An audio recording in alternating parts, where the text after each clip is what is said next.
लेते हैं, उसके बाद फिर आगे बढ़ते हैं, ठीक है।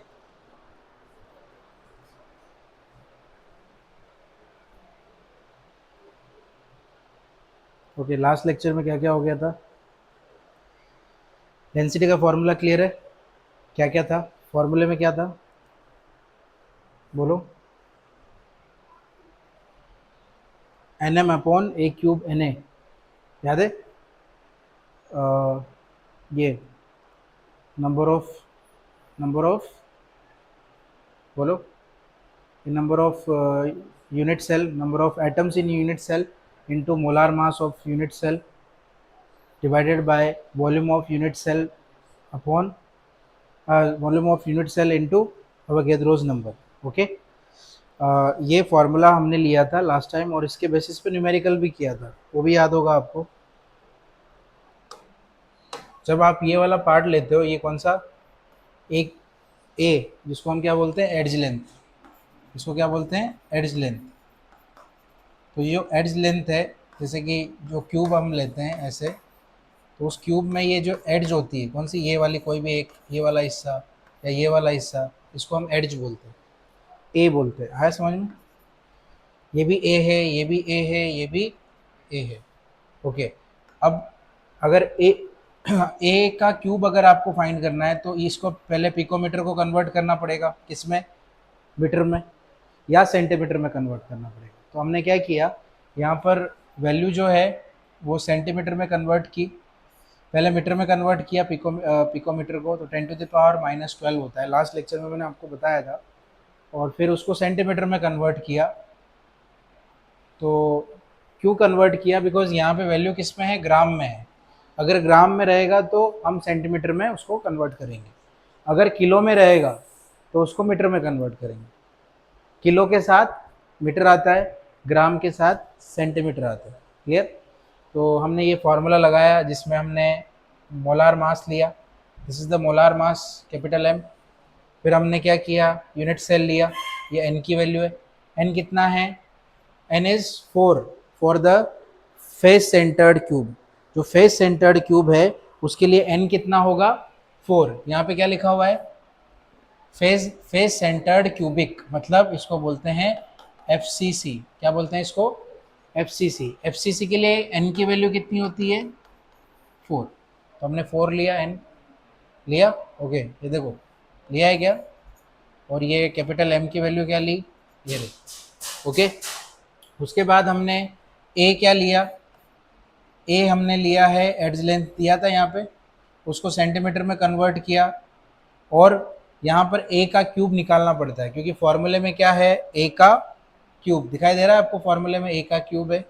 तो ए का क्यूब आपको निकालना पड़ेगा। तो ए को कन्वर्ट किया सेंटीमीटर में और उसका क्यूब निकाला, तो कितना आएगा, 4.08 की वैल्यू कितनी आई, लास्ट टाइम हमने निकाला भी था। हाँ, 4.08 की समथिंग आई थी, 6 पॉइंट समथिंग, नहीं, कितना आया था, 67 समथिंग कुछ वैल्यू आया था हमारा, लास्ट टाइम हमने निकाला था, आपको याद होगा, किया था, 67 समथिंग आया था। तो इसका क्यूब करोगे 67 समथिंग आएगा, and then 10 to the power, ये कितना हो जाएगा, 10 टू द पावर -24। फिर मैंने कट करके आंसर फाइंड आउट कर लिया था, याद है? ओके, नेक्स्ट पार्ट है, ये सब हो चुका है हमारा, ये भी हो चुका है, कि 2D 3D हो गया है। अभी हमें करना है पैकिंग इफ़िशियंसी, ये वाला पार्ट, पैकिंग इफ़िशियंसी। ओके, अब पैकिंग इफ़िशियंसी कैसे फाइंड कर, वेरी वेरी इंपॉर्टेंट, एग्जाम के हिसाब से ये बहुत ज़्यादा इंपॉर्टेंट है। अब ये कैसे फाइंड करते हैं packing efficiency,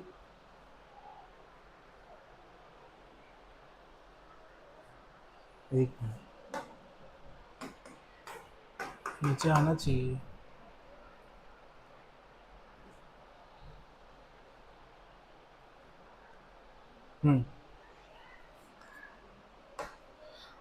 packing efficiency find करने के लिए ये फॉर्मूला है, ये चाहो तो आप लिख सकते हो अभी।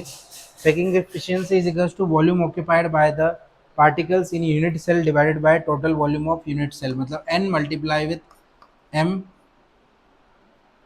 Divided by, sorry, n multiply with v, यहाँ पे क्या आएगा, n multiply with v capital V divided by small V. अब इसमें number of unit cell, number of atom in unit cell, ये तो number of atom in unit cell हो जाएगा, ये वॉल्यूम ऑफ यूनिट सेल हो जाएगा, ये total volume of unit cell हो जाएगा। ओके, तो यहाँ पर ये जो v लेंगे, ये वाला कैपिटल V, इस कैपिटल V को आपको लेना है 4/3 पाई आर क्यूब। अब आपको पता है ये जो क्यूब होता है उसका वॉल्यूम क्या रहता है? क्यूब का वॉल्यूम पता है मैथ्स में? नहीं पढ़ा? क्यूब का वॉल्यूम ये होता है 4/3 पाई आर क्यूब। ठीक है, याद रहेगा 4/3 पाई आर क्यूब। और अब आप जैसे वैल्यूज लोगे, जैसे सिंपल क्यूबिक लोगे तो n की वैल्यू चेंज होगी, SC के लिए 1, BCC के लिए n की वैल्यू 2 और FCC के लिए n की वैल्यू 4। भूल गए क्या? बताया तो था 1, 2 और 4। अरे याद है पीछे? इसको हटाना पड़ेगा। ये याद रखना फॉर्मूला। यहाँ तक क्लियर है आपको? हम पहले क्या करते हैं, ये पार्ट सॉल्व करके ले लेते हैं। कौन सा वाला? ये v याद रखना 4/3 pi r cube. Okay, next है। ओके, अब इसमें आपको क्या करना पड़ेगा, हमें सबसे पहले तो फॉर्मूला ये सॉल्व करना है। कौन सा वाला? इसमें तो सॉल्व करने की ज़रूरत नहीं है, इसमें डायरेक्टली याद रखना सिंपल क्यूबिक के लिए,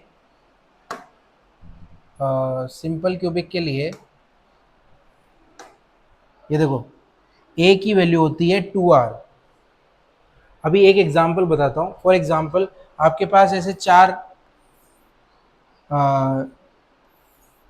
या एक क्यूब ले लेते हैं सिंपल।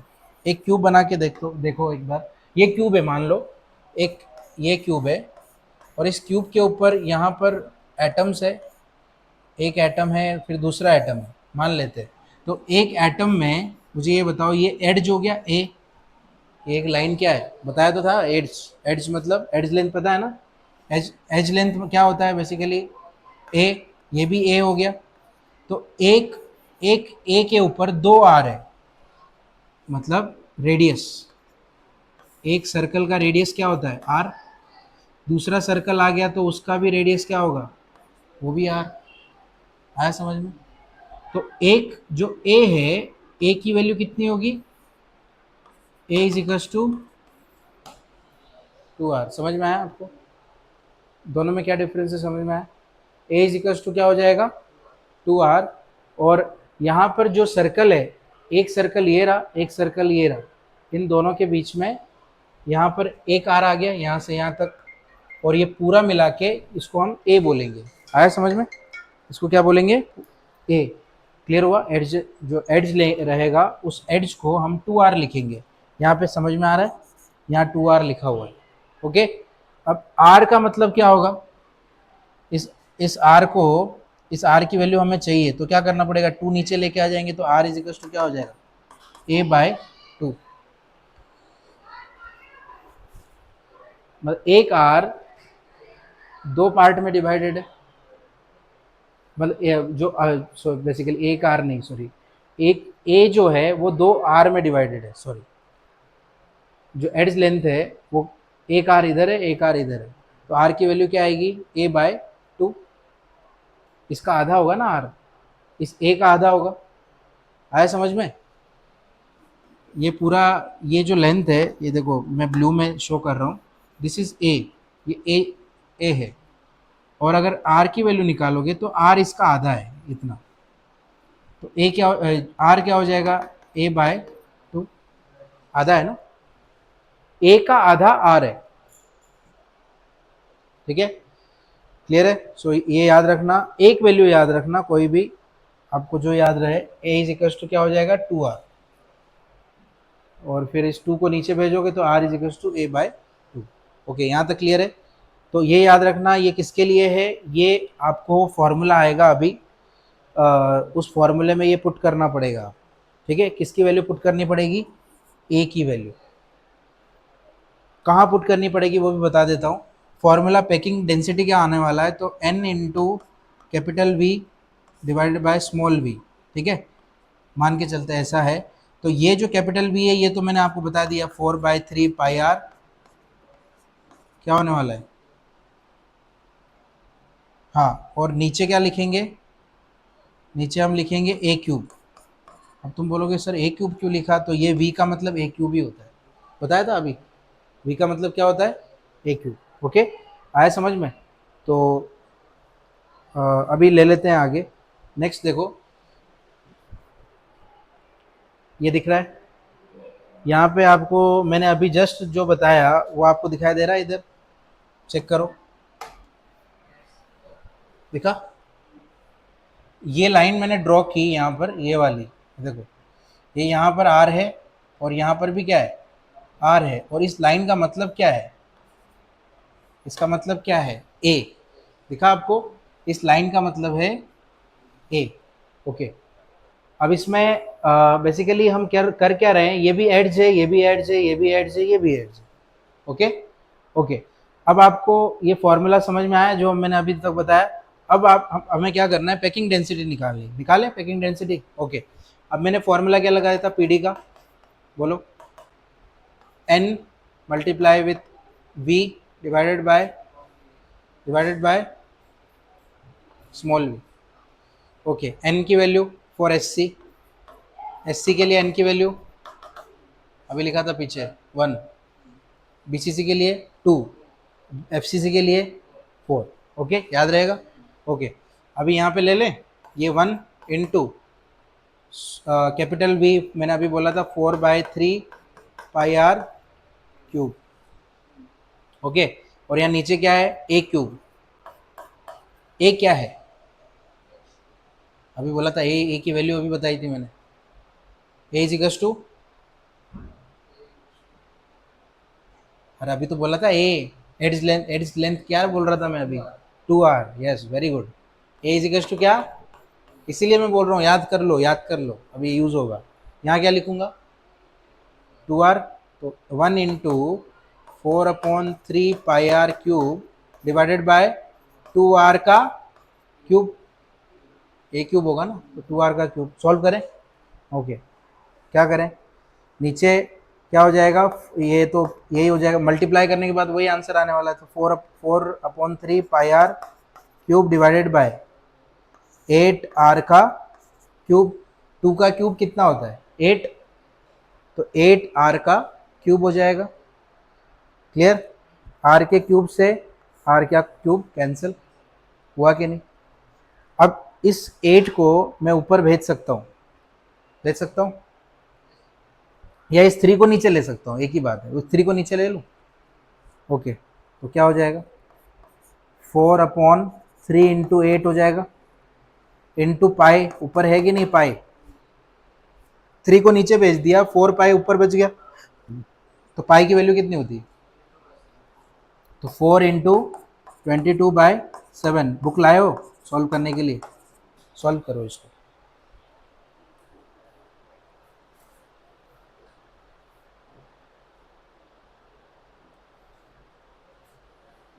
और अगर 22/7 नहीं लिखना है तो इसका आंसर होता है 3.14। ठीक है, आप जैसे करना है वैसे करो। देखो ये 4 से ये कट हो जाएगा है ना, तो ये नीचे क्या बचेगा 2, और ये 7 नीचे ला सकते हो 7 को। ठीक है, तो ये 22 ऊपर कट हो रहा है, तो ये 11 बचा। ठीक है, 7 को नीचे ले आओ,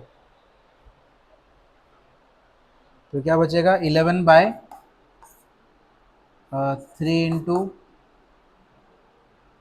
इंटू क्या 7, 3 इंटू 7 कितना होगा 28, 28 ही होगा ना। हाँ 21, सॉरी 21, मुझे 8 दिख रहा था, सॉरी। 3 7 ज़ा 21, तो ये अभी कर लो 11/21। वो मैं गलती से मैंने 20 ये देख लिया, इनको मल्टीप्लाई कर दिया।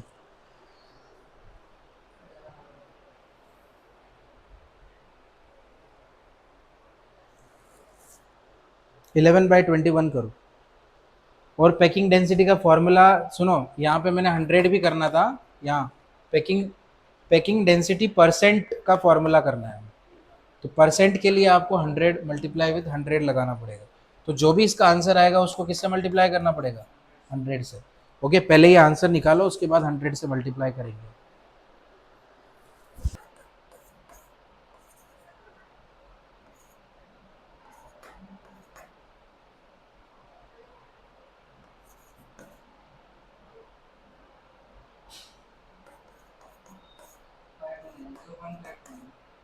कितना? 9 आ रहा है? 9 नहीं आना चाहिए, वापस चेक करो।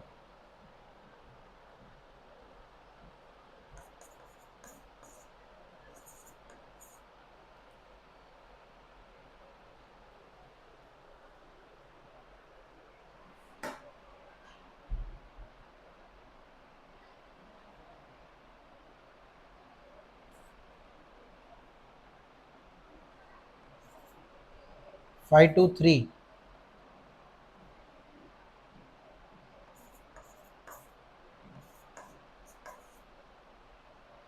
Three three, 0.5233। कंटिन्यू देख लो ऐसे। तो ये आंसर आ रहा है कि सुनो, 0.5233 इंटू 10 इंटू 100। तो इसका आंसर क्या आएगा? 52 पॉइंट कितना आएगा? 100 से मल्टीप्लाई करेंगे तो कितना आएगा? 52.33%।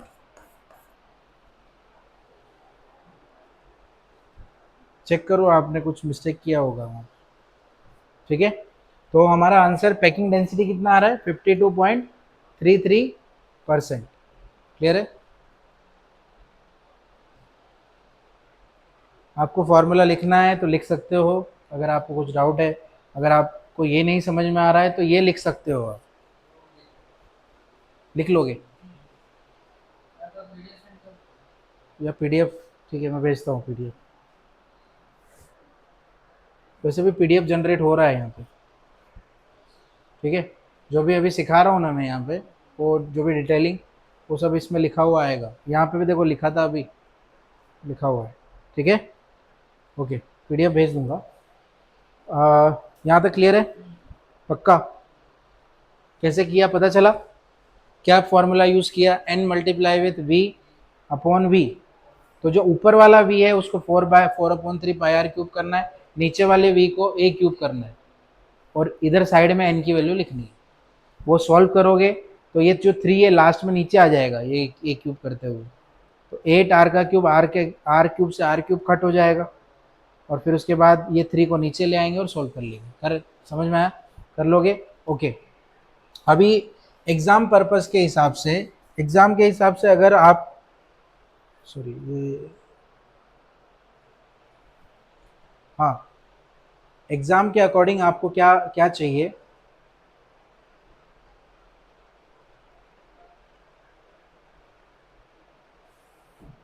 देखो, आप चाहो तो सिर्फ वैल्यू भी याद कर सकते हो। कौन सी वाली वैल्यू? जैसे आपने ए की वैल्यू याद की थी यहाँ पे, लेकिन उससे पहले मैं आपको थोड़ा सा बेसिक बता देता हूँ कि यहाँ पर किया क्या गया है, एक बार उसको समझ लेते हैं। अभी यहाँ पर क्या किया है, ये बॉडी सेंटर्ड क्यूब है, तो बॉडी के सेंटर पे एक एक राउंड आएगा कि नहीं, बोलो? एक एक एटम आएगा बॉडी के सेंटर पे। ओके, अब यहाँ सब जगह क्या क्या है? हर जगह पे एक एटम है या नहीं? बोलो, है या नहीं? है। इधर भी है। इसका मतलब इधर भी होगा और इधर भी होगा। ये पीछे की साइड है, पे एक एटम है। तो ये वाला फ्रंट कॉर्नर है। कौन सा कॉर्नर है? ये क्यूब का इस साइड वाला कॉर्नर है। ये बीच का एटम है। कौन सा? बीच का एटम। मैंने बोला था ना बॉडी के सेंटर पे। बीसीसी मतलब क्या?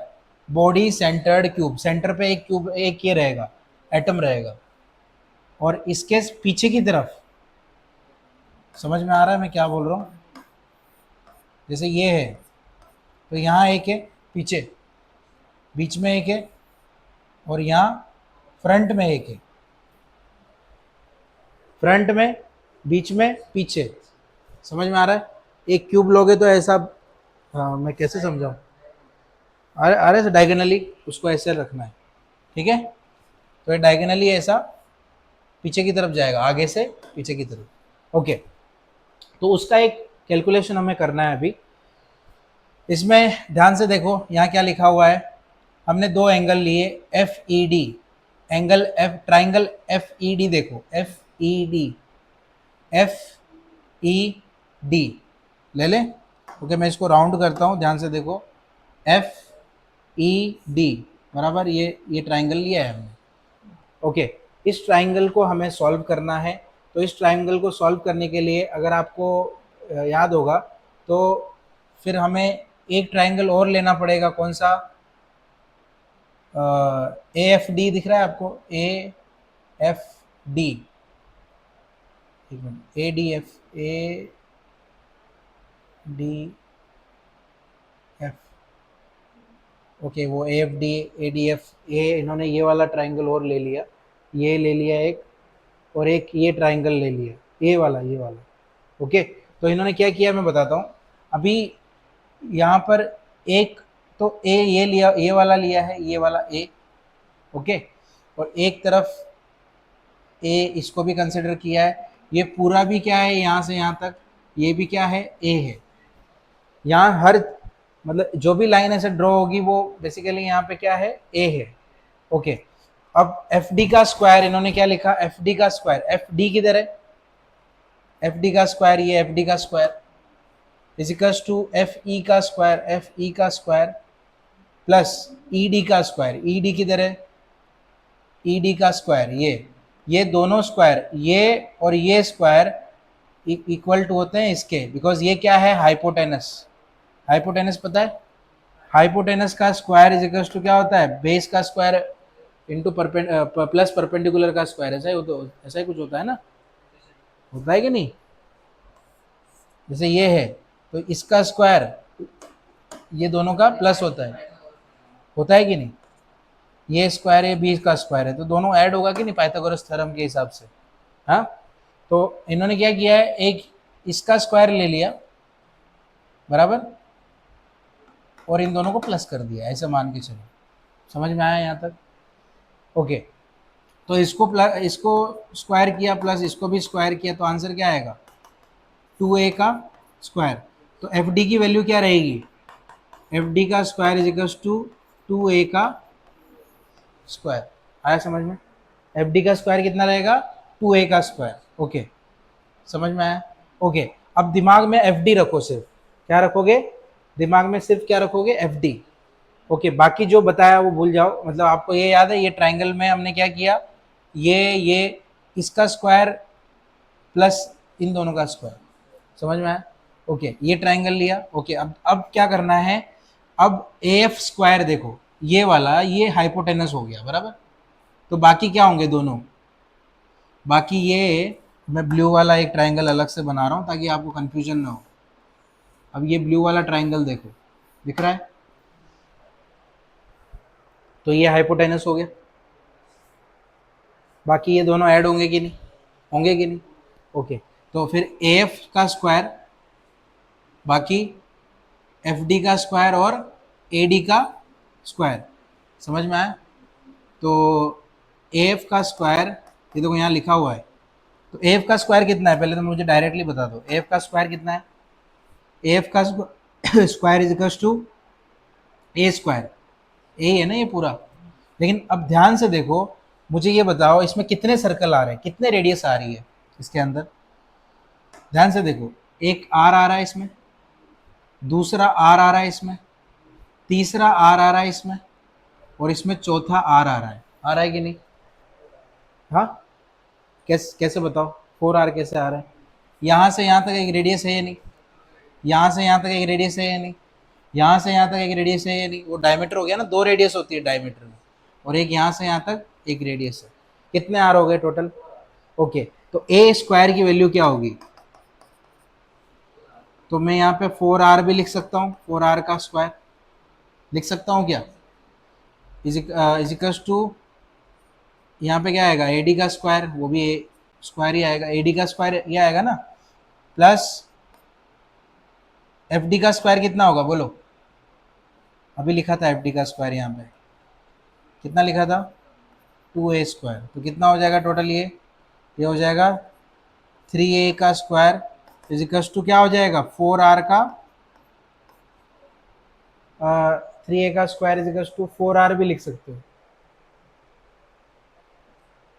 हाँ, 3a का स्क्वायर क्या लिख सकते हो, 4r भी लिख सकते हो आप, ठीक है, या ये लिख दो, चलो 3a का स्क्वायर, 3a का स्क्वायर इजिकल्स टू 4r का स्क्वायर, ये यहाँ पे मैंने एक स्क्वायर की जगह 4r ले लिया।